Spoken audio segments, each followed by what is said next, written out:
Mediarte.com.uy.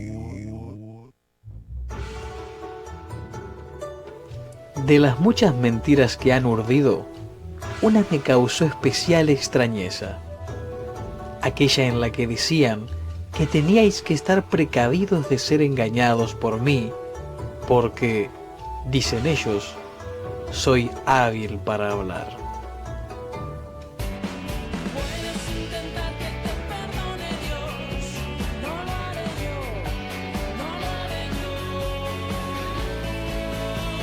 Corega Bonsai de Lucerito Karahashi Marimas. Aquí comienza en el Bonsai del Cerrito. Que te perdone Dios. Mi vecino de arriba, don fulano de tal. Comenzamos el segundo bloque del Bonsai del Cerrito y es el bloque de Que te perdone Dios, es el bloque sobre política y vamos a recibir al señor Carlos Varela Ubal, que es alcalde de la zona B por Asamblea 2121. Vamos a presentarles primero una reseña de algunos datos personales de él. Carlos Varela Ubal, es alcalde de ubicación más o menos Joaquín Requena 1701, ¿puede ser? Esa es la sede del municipio. La sede del municipio. Después tenemos el currículo de él. Nació en Montevideo el 22 de noviembre de 1971, tiene 46 años, vive en el barrio Cordón con su compañera Patricia Acevedo, con quien tiene 2 hijos, Eugenia y Tomás. Político perteneciente al Frente Amplio, desde los 14 años se desempeña desde el año 2010 como alcalde del municipio B de Montevideo, cargo para el cual fue electo en dicho año y reelecto en 2015. A su vez es asistente docente grado 2 en la Facultad de Derecho de la Universidad de la República. Después, tiene una extensa trayectoria, ¿no? Por lo menos intensa trayectoria. 2015 a actualidad se desempeña como alcalde del municipio B tras haber sido reelecto en el año 2015 al presentarse a la elección como candidato común de todo el Frente Amplio. 2010-2015 fue electo como el primer alcalde del municipio B de Montevideo tras aprobarse la ley de descentralización y participación ciudadana que los creó. Fue candidato común de todo el Frente Amplio. Estamos recibiendo, estamos recibiendo al ombú Juan Carlos Doldán. ¿Cómo le va? Hello, gente, ¿cómo andan? Buenas tardes. Continuamos.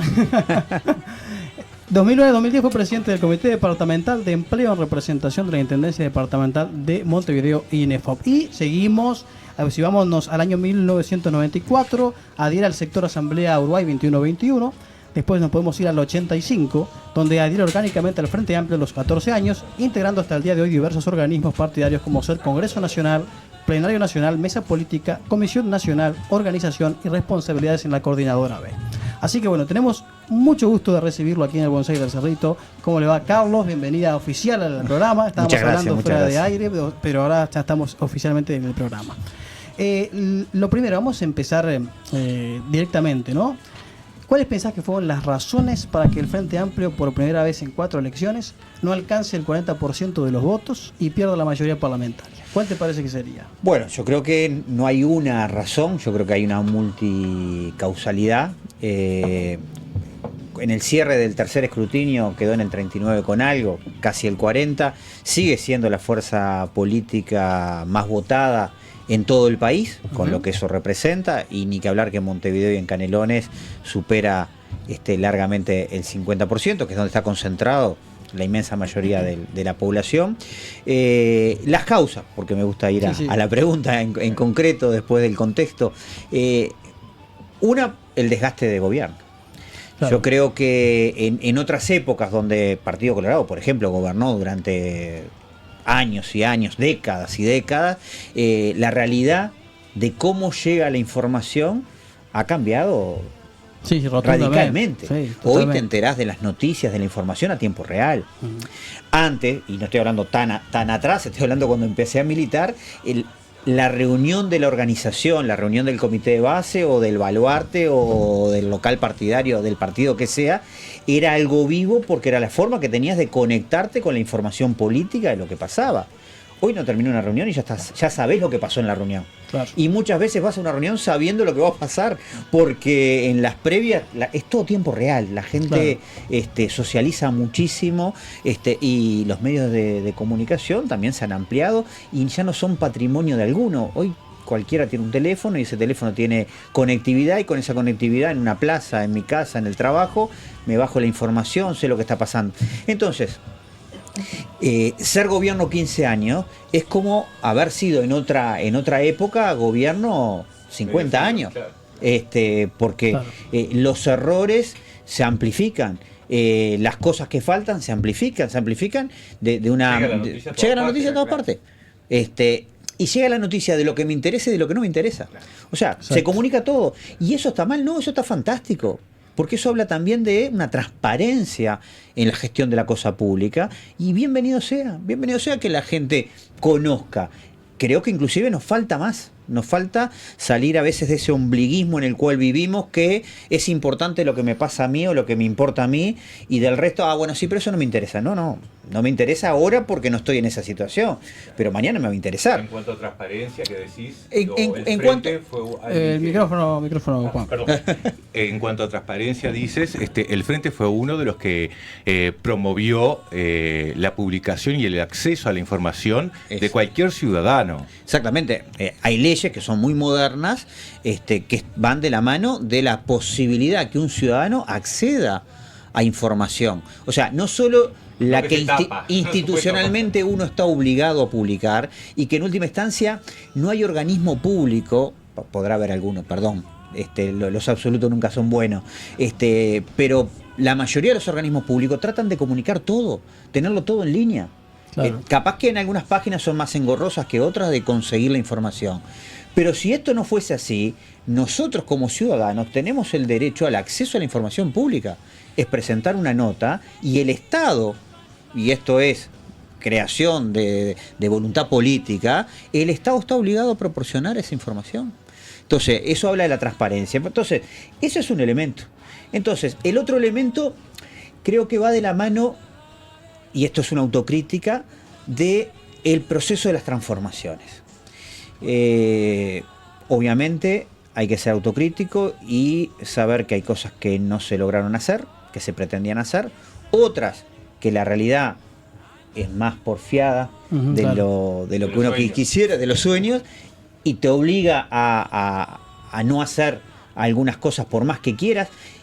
Y mirado con retrospectiva, uno dice, bien por Uruguay, Ujú. bien por ese proceso de transformación gradual, porque cuando uno mira el contexto, otros procesos en los cuales quisieron ir más rápido fueron perdiendo Sí, sí, sí. capacidad de continuar en el gobierno para continuar las transformaciones. Por el contrario, el Frente Amplio, tal vez de forma más gradual, ha avanzado mucho más. Ujú. Pero ¿qué te ha faltado? ¿Qué nos ha faltado? Y acá viene la autocrítica. Poder procesar estos avances con la gente. Exacto. Esto que estamos haciendo ahora, tratando de llegar voto a voto, casa a casa, dialogando con los vecinos, con las vecinas, pues no nos votaron. Ujú. Para saber por qué no nos votaron, cuáles son las inquietudes, cuáles son aquellos que nos supieron votar en su momento y ahora no nos votaron, ese tirón de oreja, a qué se debe, qué posibilidades hay de que cambien el voto y nos apoyen. Eso, si nosotros lo hubiéramos mantenido como históricamente era una forma de ser del Frente Amplismo, Ujú. cuando nació, no estaban los medios de comunicación a favor del Frente Amplio en el 71. Por el Claro. contrario, había muy pocos medios que generaban un espacio para poder acercar el mensaje. Claro. ¿Y cómo fue creciendo? Y fue creciendo junto a la gente. Entonces, el ser gobierno, entre otras cosas, te absorbió en la gestión, que está bien. Ujú. Ojo, no quiero caer en una contradicción en esto, porque si no pareciese que uno está planteando, no, el problema es que se distrajeron gestionando y dejaron a la gente de lado. No, está bien que la gestión te absorba, porque a vos te votaron para gestionar, te pusieron en un rol de responsabilidad para conducir. Claro. Es un poco lo que está sucediendo con los ediles. Serían los que estarían a primera mano o en contacto con la población y sin embargo tienen que estar en sesiones resolviendo los problemas. Exacto, tienen que estar ahí, pero tienen que estar en el otro lado, en el campo, en el campo de trabajo, que es la gente, que es la ciudad, los legisladores, los propios ministros.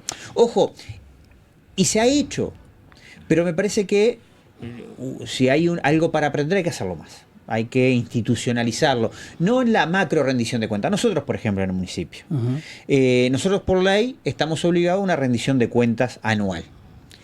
Y nosotros en este proceso, el acumulado en la gestión te permite ir evaluándote y corrigiendo situaciones. Nosotros veíamos que las rendiciones de cuentas terminaban siendo una formalidad a cumplir, pero no terminaban generando lo que el espíritu, si se me permite esta expresión, el espíritu de la ley, si es que lo tienen las leyes, porque son cuestiones abstractas, pero la idea que estaba detrás de la ley, que era rendirle cuenta a la gente, que la gente se hiciera parte de esos procesos.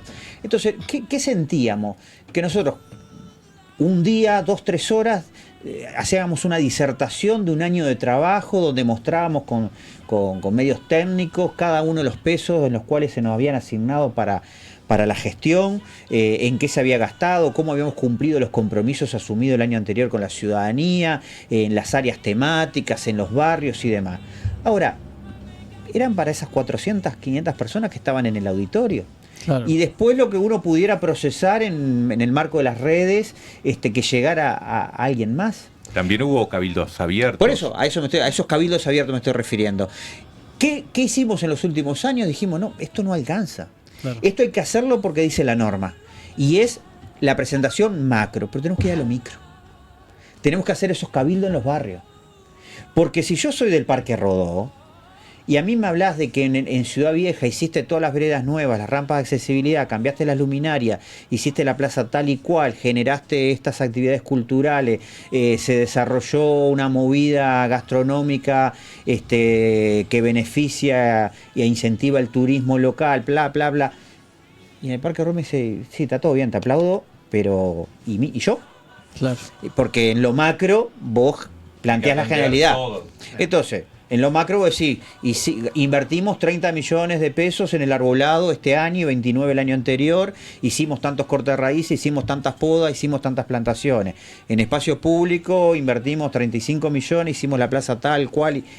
Pero ahora, Carlos, la bajada a tierra es 1 a 1. La bajada a tierra, y esto no quiere decir que nos siga faltando, y ya te dejo, perdóname, nos siga faltando ese cambio cultural. Esa necesidad de que el otro sienta que lo que se hace, más allá que no me afecte a mí, si es bueno para la comunidad, es bueno para mí. Ahí nos falta un clic que responde también por qué bajamos. Porque hemos hecho mucho, pero si el otro no lo siente como parte, dice, y bueno, está, pero vamos a cambiar, vamos a probar otra cosa. Pero hay una cosa, Carlos, que yo te quiero plantear. Vamos a hacer una pausita y te dejo planteado estas cosas. Primero, en Montevideo el Frente gana con buena diferencia. Ahora, lo que está haciendo la diferencia y le está haciendo peligrar el gobierno es, que lo dice la primera encuesta de equipos, es que en el 2014 el interior estaba con el Frente Amplio. En el 2019 ya no está con el Frente Amplio. Hay una diferencia bastante grande a favor de la calle Pou, de la oposición, digamos, ¿no? ¿Qué pasó con esa gente? ¿Qué fue lo que no logró el Frente Amplio satisfacer lo que en un momento durante los gobiernos anteriores lo hizo? ¿Qué pasó en eso? Y otra cosa también, lo que vos decías, ¿no? ¿Cuánto molestó a la gente el tema, por más que se diera rendición de cuenta y todo eso? ¿Cuánto molestó lo de Sendic? ¿Cuánto pesó? Eso me das la opinión. Lo contestamos tuya después. Lo contestamos en la pausa. Vamos a hacer una pausa y ya volvemos con esas respuestas de Carlos Varela.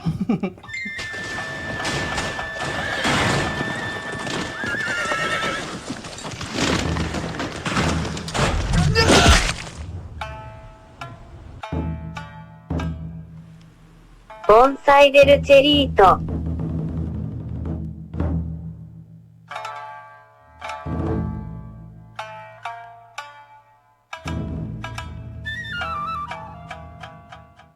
Estás escuchando Mediarte. Un nuevo canal de comunicación. Mediarte.com.uy. Pasemos a otra cosa. Lo haces así con la mano. Mil perdones.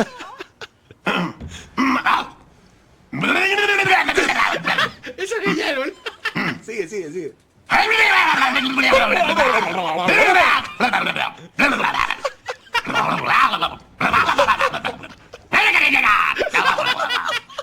Solo calleja no le voy a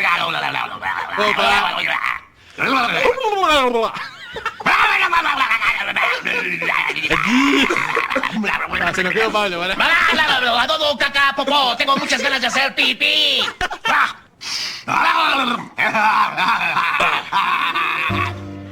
Bueno, bien. Esa escena es genial. El peor remedio. Lunes de 20 a 21 horas. El mediante, señor Uno.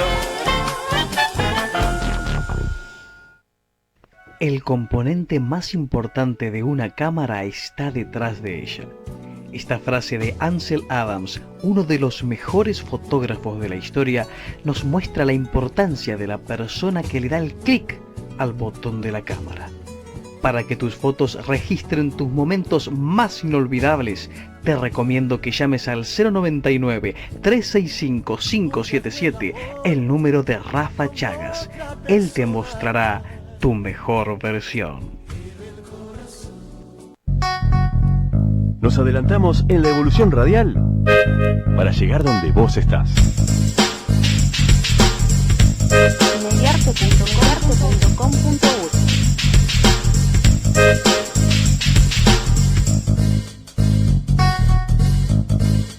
Para llegar donde vos estás. Atrévete a ser diferente. Libera tu mente. Para llegar donde vos estás.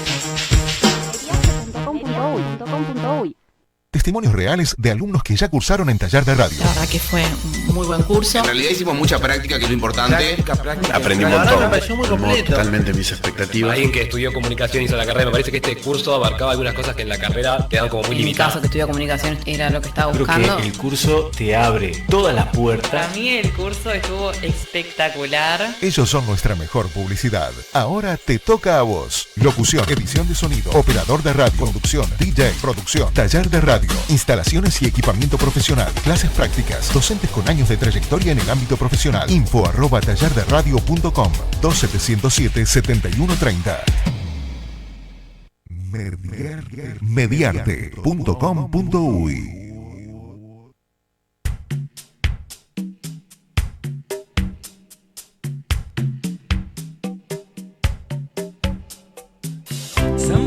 Comenzamos con el tercer bloque del Bonsai del Cerrito y vamos a continuar con el señor Carlos Varela Ubal. Y estábamos hablando de cosas muy interesantes, de los motivos porque el Frente Amplio, la que fue hasta hace poco tiempo y sigue siendo la fuerza más votada, pero ha perdido notoriamente fuerza de votación, la mayoría parlamentaria, y está corriendo el riesgo el cuarto gobierno del Frente.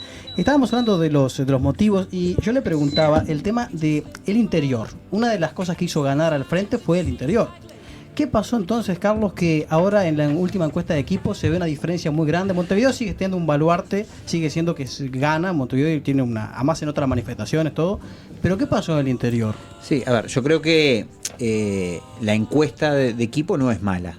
En términos generales, demuestra a una semana de la elección nacional un crecimiento en la intención de votos de la fórmula Daniel Martínez y lo que llamaría yo un decrecimiento de el acuerdo multicolor, como lo llama el propio Lacalle Pou.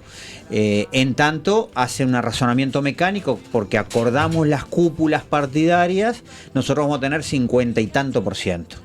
Entonces, si yo sigo y acepto ese razonamiento como válido, hay un decrecimiento clarísimo, porque la encuesta habla de un 46. Entonces, claramente, ellos vienen bajando, nosotros venimos subiendo.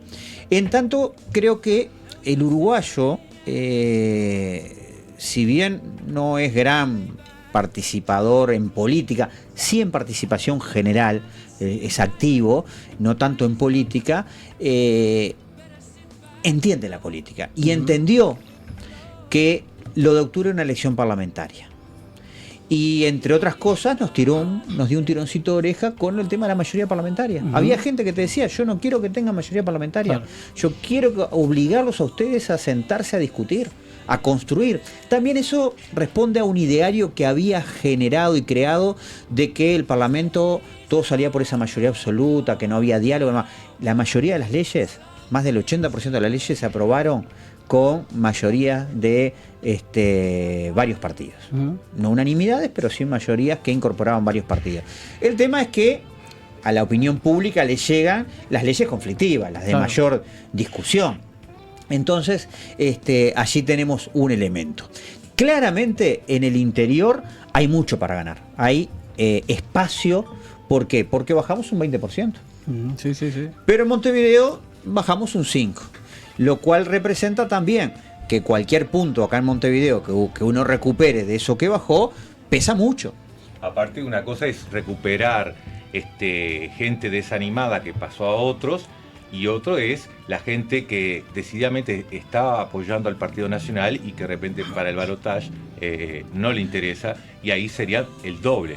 Exactamente. El doble. Bueno, si en estos diálogos, en esto que nos encontramos con vecinos de distintos partidos, o gente que, no siendo blanca, votó al Partido Nacional porque le interesó apoyar a fulano mengano al Parlamento, y te ha planteado, sí, pero en esta no los voy a votar, es lo que decís vos, vale un doble. ¿Por qué? Porque es uno más para vos y uno menos para el otro. Si gente que votó a Talvi porque le quiso dar un respaldo, porque le pareció bien la propuesta, pero no quiere acompañar al Cookie, bueno, es un voto que también termina valiendo doble. ¿Por qué? Porque está en esa sumatoria del acuerdo multicolor.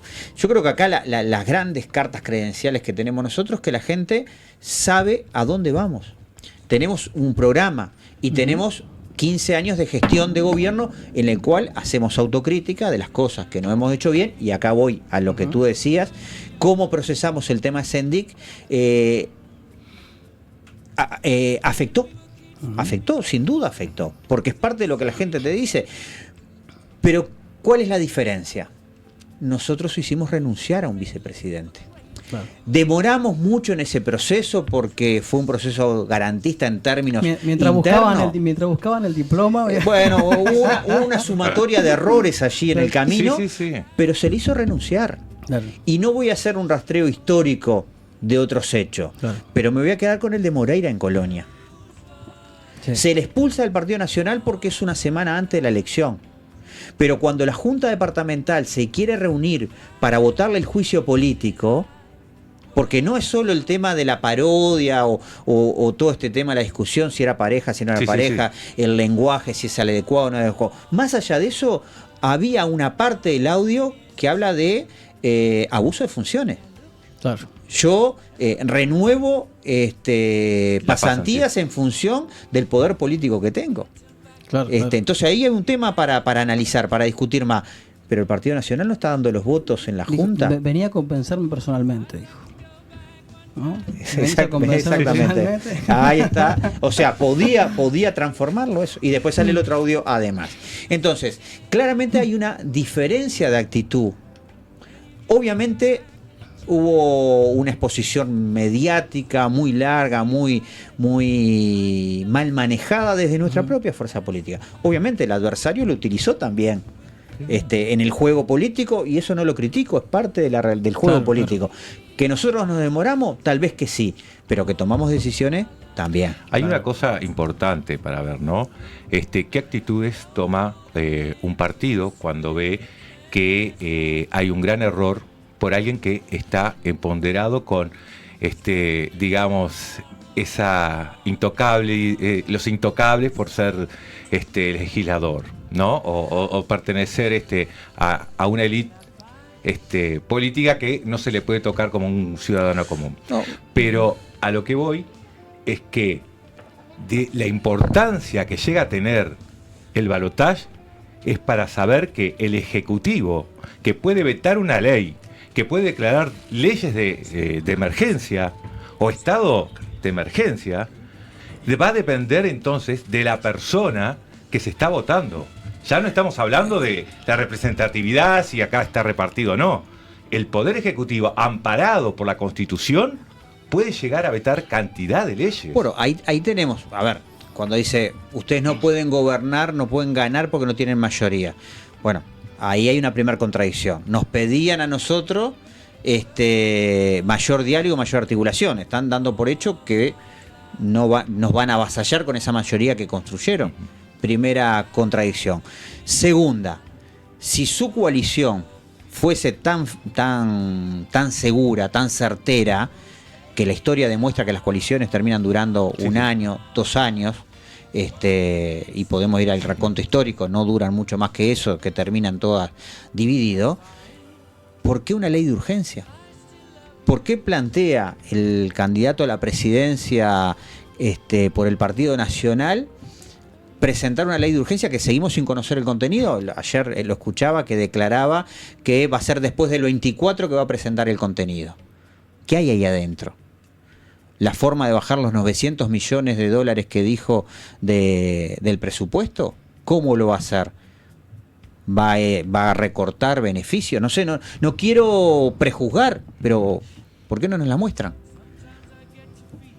Y lo segundo que venía diciendo, ¿por qué una ley de urgencia si tengo mayorías parlamentarias? Si tengo mayorías parlamentarias y estoy confiado que va a haber, que ese acuerdo que firmé es válido, no tendría que presentar una ley de urgencia que lo que hace es darle una prerrogativa al Poder Ejecutivo sobre el Legislativo.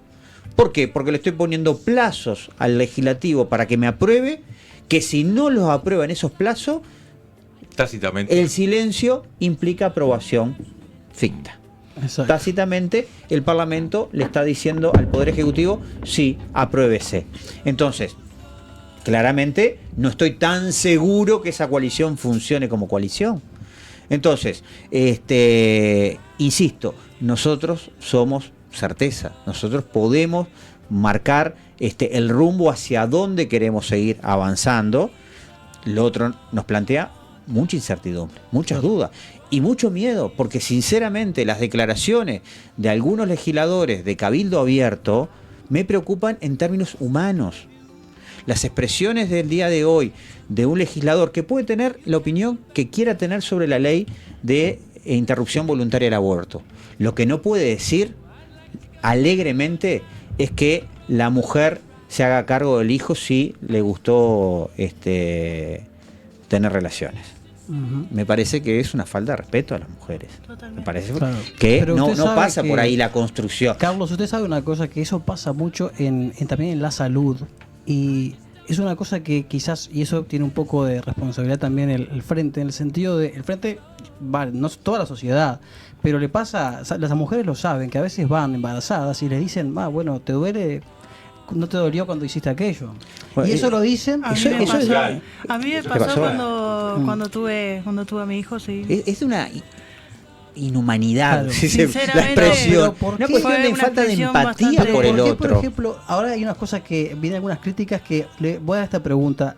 La clase media es la que está más enojada con el Frente y la que le sacó votos. No es la clase más que necesitada. Porque la idea que hay, le digo una impresión mía y creo que es la que es que la clase media, la que ya tiene un sueldo más o menos, normal, pero un poquito más alto, se ve como que le sacan ya de más, como que están favoreciendo demasiado a gente que lo necesitaba, pero como que no lo están haciendo salir de la pobreza, sino que como que estancadas ahí recibiendo un dinero que no, porque eso es lo que dicen, ¿no? Sí, como que, comparto como que no le enseñan a pescar. Le dan el pescado, pero no le enseñan a pescar, ¿no? Bueno, entonces como que queda siempre en la pobreza. Yo creo que... ¿Cuánto más tenemos el programa? ¿Una hora más o menos? No. Se debe un ratito. Se viene el espacio. No, vamos a redondear con esas ideas lamentablemente están instaladas. Pero también lo que no está instalado y está demostrado, y no por un ser político como lo soy, sino por la academia, el Instituto de Economía de la Facultad de Ciencias Económicas ha demostrado que las prestaciones monetarias que el Ministerio de Desarrollo Social realiza, que en términos generales podrá haber alguna excepción, no son a hombres, son mayormente a mujeres con hijos, porque hay una realidad que cuando se divide la pareja es la mujer la que se queda a cargo de los hijos. El hombre desaparece generalmente, si puede haber alguna excepción. Esas prestaciones no inhiben a que la gente pierda el hábito del empleo. Claro. Lo que tenemos es otro problema más estructural con referencia a la delincuencia, con referencia a las personas privadas de libertad y la reinserción laboral. Pero no son las que tienen estas prestaciones sociales, que estamos hablando de 1.000 y pocos pesos. No estamos hablando de... Inclusive el máximo escenario, porque después de 4 o 5 hijos tenemos que traer bien la información para no errarle. ¿Sabes lo que he sentido a veces? Que las mujeres de cierto estrato social bajo tienen hijos para recibir esa compensación económica. Es sentido decir, no, bueno, tienen hijos que quedan embarazadas cada rato porque le dan 8.000 pesos por cada hijo. Eso es una barbaridad, eso no es así. La prestación por hijo anda en el entorno de esto que te decía, 1.000 y pocos pesos. No es un monto, un incentivo para parir hijos por prestaciones sociales. Usted habla de la asignación. No, hablo de una prestación que el propio BPS. Después está la asignación, pero que también ya es cuando estás en el sistema educativo y hay control que está en el sistema educativo. La prima de nacimiento ya existía. Ya existía. O sea, me parece que hay una simplificación con referencia a las políticas sociales. ¿Por qué? Porque nos preocupan esas partidas de transferencia a las poblaciones más vulnerables y no nos preocupan a veces cuando el agro o la industria tiene caídas, porque vivimos en una economía globalizada, entonces en función de esta guerra comercial China-Estados Unidos, nosotros somos rehenes y ahora logramos abrir el mercado de la leche en China, pero estábamos con algunos problemas porque se nos cerraba el mercado de Brasil y así sucesivamente, y los productores piden subsidios. Claro. Y ahí, eso también son prestaciones económicas, que van focalizadas a un empresario, y esas no nos preocupan. O los 50 millones de dólares que la caja militar nos insume de déficit, eso tampoco nos preocupa. Y nos preocupan las prestaciones que se le dan a un sector. Ahora que tú lo mencionaste, Carlos, ¿no te parece que Cabildo Abierto, que fue, digamos, es un factor importante en cantidad de votantes que se llevó la masa electoral, ¿no? Que eso lo sacó al frente y lo sacó a todos los partidos, ¿verdad? Lo sacó a todos los partidos. ¿Usted no le parece que el problema que tuvo con el Poder Ejecutivo no si fue que el sistema militar, la gente, los militares se han sentido un poco ofendidos y como que se han unido tipo bloque y así eso es un problema para el frente? No, yo creo, a ver, puede haber algo de eso en la algún relación segmento. Con los militares, ¿no es un problema con el frente desde hace años? No. Yo creo que la votación de Cabildo excede a lo militar. Me consta, conozco algo de la familia militar en los extractos bajos, en los cuales no se sienten atraídos por Manini Ríos. Lo respetan porque hay un respeto institucional de armas, pero no se sienten atraídos para nada. Yo fui oficial del ejército. Claro. Bueno, vos podés hablar con propiedad. No, incluso yo me he reunido con gente de... Bueno, Esteban Vieta, también oficial del ejército, está con Novik. Digo, no es que tan tenga, mecánico. No es tan mecánico. En todo caso sí hay un corrimiento, y eso quedó demostrado en las votaciones, un corrimiento de un voto de derecha más estructural de los partidos tradicionales que se fue hacia Cabildo. Claro. Y inclusive liderazgos de lo que era el viejo pachequismo uruguayo, que fueron a apoyar a Manini Ríos. Pero vos vas por los barrios y hay gente que se sintió atraído, el tema de seguridad, sintió en esa figura de Manini que podía contemplar una preocupación que tenía con la seguridad. Nosotros hoy en el tema de seguridad hacemos una autocrítica muy fuerte, que si bien, y esto no es en sí mismo bueno, el Frente Amplio, en los gobiernos Frente Amplio es donde ha habido más personas privadas de libertad, lo que es claro que ha aumentado el delito. Claro. Entonces hay que definir nuevas estrategias para una sociedad que cada vez, y vuelvo al concepto que manejé hoy del cambio cultural, generalmente caemos en la represión. Claro.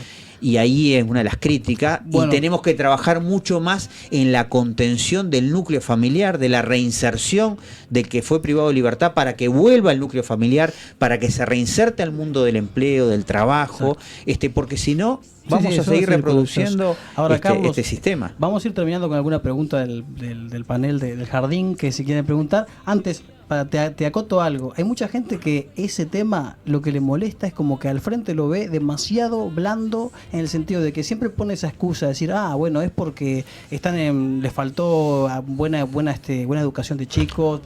Entonces, como hay mucha gente que dice, no, pero no puede ser tan blando, así como justificar todo. Por eso, pero cuando yo te muestro los números de personas privadas de libertad, quiere decir que no somos blandos. Claro. Que al delito se le reprime. El tema es que ha aumentado. La droga es un factor distorsionante en el mundo del delito, y en las poblaciones más bajas y en el segmento poblacional etariamente más joven. A nivel mundial. Por eso, porque no somos una isla. Estamos en ese contexto, es una realidad. Pero cuando hemos tenido que reprimir, a ver, me consta, he trabajado con Gustavo Leal desde mi tarea de municipio, con Gustavo desde la época, desde el Ministerio Interior, cerrando boca de pasta base, atacando la droga en cómo entra y cómo sale del país, pero también atacando en lo bajo, en lo chico, porque es lo que distorsiona la calidad de vida de los barrios. Entonces, no nos duele en prenda en reprimir el delito cuando hay que reprimirlo. También entendemos que solo el elemento represivo no reinserta. Claro. Hay que modificar también el sistema carcelario. Ahí tenemos un debe muy grande. El sistema carcelario, si nosotros metemos a todos los delincuentes por distintas cuestiones por las cuales entraron en una misma cárcel, y termina siendo, como se dice, una gran escuelita. Sí. Ahí tenemos que segmentar en núcleos carcelarios más pequeños, por tipo de delito, donde vos puedas resocializar. Acá es clave que nosotros modifiquemos la capacidad de reinserción de las poblaciones privadas de libertad al mundo del trabajo. Si no, en última instancia, seguimos creciendo en situación de calle, porque esas poblaciones, cuando rompen los vínculos familiares, porque están asociadas al consumo de droga también, entonces rompen los vínculos familiares, no se insertan al mundo del trabajo. ¿Dónde terminan? En calle. Claro. ¿Qué terminan haciendo? Reincidiendo. Vamos a terminar con una pregunta del Blanquillo, y no sé si alguien más quiere preguntar. Tengo una de Santiago Derío desde acá, desde el Instagram, pero vamos con el Blanquillo. Tengo una pregunta que no tiene nada que ver con todo esto que venimos hablando, pero ¿cuál es su opinión sobre este recambio político que generó mucha polémica en apartar de su cargo al señor que era jefe de misiones en Venezuela por un militante del Frente Amplio a pocos meses de este cambio de gobierno? No tengo elementos como para contestarte esa pregunta. No es que no quiera contestarla, porque he contestado de todo un poco, sino porque no tengo elementos como para hablar del tema. No sé de quién me estás hablando, en particular como para hacer un juicio de valor. Luis Remedi. Que era de carrera. Exactamente, jefe de misiones en Venezuela. Sí, ahí... y mandaron a Gustavo Pacheco, que como dicen muchos es un político de confianza. Sí, pero a Gustavo Pacheco lo conozco hace años, que trabaja en el mundo internacional, en los organismos internacionales y en el ministerio mismo. No sé cuáles son las directivas que tiene asumidas. Creo que el tema Venezuela, la postura del gobierno, que no es solo del gobierno uruguayo, sino también mexicano, parte de la Unión Europea, de que la salida tiene que ser negociada. Ahí hay un conflicto, que el pueblo es rehén de ese conflicto, de los líderes políticos del gobierno y de la oposición. La gente termina siendo rehén y la solución tiene que ser negociada. No puede ser por la fuerza, tiene que buscarse el diálogo, tiene que encontrarse el diálogo en esa situación de Venezuela, pero también en tantas otras situaciones que pasa el mundo. Soy un convencido, la construcción de una sociedad distinta se basa en el diálogo. Que es algo que hemos perdido. Las sociedades han perdido la capacidad de dialogar, imponen. Como que la ley del más fuerte, estamos volviendo al mundo de aquel de la naturaleza que gana el más fuerte. No gana el más fuerte. Hay que construir, y para construir hay que dialogar. Para terminar, quiero terminar con una pregunta que es muy sutil la pregunta, pero que puede haber influido. ¿Cómo influyó el debate y en la entrevista con Ignacio Álvarez? ¿Te parece que ahí, porque se habló muchísimo, memes por todos lados, dicen que el Nacho, mucha gente que está a favor del frente, dice que fue demasiado duro con Martínez, pero Daniel Martínez se puso bastante nervioso, eso es cierto, ¿no? Como se enojó. Tienen formas de ser distintas. Daniel es Daniel. Daniel es esa persona de cercanía. Daniel no es... No lo visualizás, quienes lo conocemos además, no es para los grandes discursos. Daniel es para ir al barrio, a golpearte la puerta, a venir a tomar mate. No es lo mismo un administrador que un orador. Exactamente, y tiene experiencia de gestión en ministerio, en empresas públicas, en el sindicalismo. Es ingeniero y ha trabajado en la actividad privada, la ha remado también desde esa perspectiva. O sea, tiene cartas credenciales diversas. ¿Cuánto afectó? Yo diría que no afectó tanto. ¿Por qué? Más allá que hay gente que puede haberle gustado y no gustado. Yo tengo mi opinión, hay cosas que me gustaron, cosas que no me gustaron en la entrevista con Álvarez, y mismo con el debate, Pero si uno analiza cómo las encuestas venían proyectando los resultados, lo que se votó dentro del margen de encuesta, porque cuando le criticamos las encuestas que se equivocan, digámoslo, pero también cuando aciertan, digámoslo. Las encuestas en esta elección anduvieron punto más, punto menos, anduvieron bien. Entonces, el debate y la entrevista no fue factor determinante de modificación. Claro. Tal vez los que estamos más dentro de la militancia, con el banderolazo, con el Viva en el Parque Rodó, con el acto final, nos pensamos que había habido un aluvión de votos silenciosos que después no estuvieron en la urna. Claro. Pero las encuestas más o menos siempre mantuvieron más o menos ese porcentaje. Por eso es que digo que pudo haber afectado en algún indeciso, en alguien que estaba por definirse si lo voto o no lo voto, pero en última instancia no marcaron. Como creo que este debate tampoco va a marcar. Creo que el debate... ¿Pero te parece que Daniel va a estar más tranquilo? ¿Se va a aguantarse un poco más y se enoja? Pero en el debate no se va. O si va a la entrevista, no, en realidad la entrevista... Por eso en la entrevista fue que hubo una forma... También había un tema ahí que se conocían entre ellos. Él se enojó mucho por el tema que le insistía por lo de Venezuela, le insistía con esos temas como que decía, vamos, decime lo de las propuestas, quiero hablar de otras cosas. Y... Es que es eso, Daniel quiere hablar de lo que quiere hacer. Claro. Hay tanto para hablar de las cosas que hizo, inclusive de las que tenemos que corregir, porque también hay que decirle a la gente, nos equivocamos en tal y cual cosa y la vamos a corregir de tal manera. Claro. Pero eso implica, dame tiempo, espacio para hablar de eso. Y también para hablar de la sociedad, del mundo que se viene, y en ese mundo que se viene, cómo nos paramos nosotros. Porque es el otro gran desafío para la juventud. Porque si nos quedamos solo hablando de lo que fue el 2002, para lo que lo conocimos, sí, horrible. Sí, claro. Pero hay una cantidad de votantes nuevos que no conocieron el 2002. Claro, yo conozco el mundo de hoy y quiero ver qué perspectiva tengo para mí y mis hijos en ese mundo en el cual, si pierdo el trabajo con 45 años, no sé si encuentro de nuevo un laburo, porque la robótica está desplazando el mundo del empleo. Claro. Entonces, ¿cuáles son las alternativas? ¿Qué país estoy generando y creando en el mundo del empleo? Que en el interior el tema del empleo es un tema muy importante. Sí, claro. Por eso en las prioridades nosotros hemos puesto el tema seguridad, el tema empleo y el tema vivienda en estos diálogos mano a mano que tenemos con la sociedad. Perfecto, Carlos. Bueno, muchísimas gracias por venir. Ha sido una nota excelente. Vuelvo cuando quieran. Así que espero que te hayas sentido bien. A gusto, espectacular. Te mando saludos Santiago Derigo, que fue que te contactó. Qué grande. Así que muchas gracias por venir. Estamos en contacto. En cualquier momento nos vemos. Gran placer y a la orden cuando sea necesario. A ver si decirle a Daniel que venga al bonsai antes de la selección. Y bueno, está full, pero... Como gitana recorriendo... Sí, exactamente. Como dice Mirta Legrand, este programa trae suerte. Que así sea. Sí. Bueno, vamos a la pausa entonces y después tenemos a Juan Carlos Doldán, explorando jardines espirituales.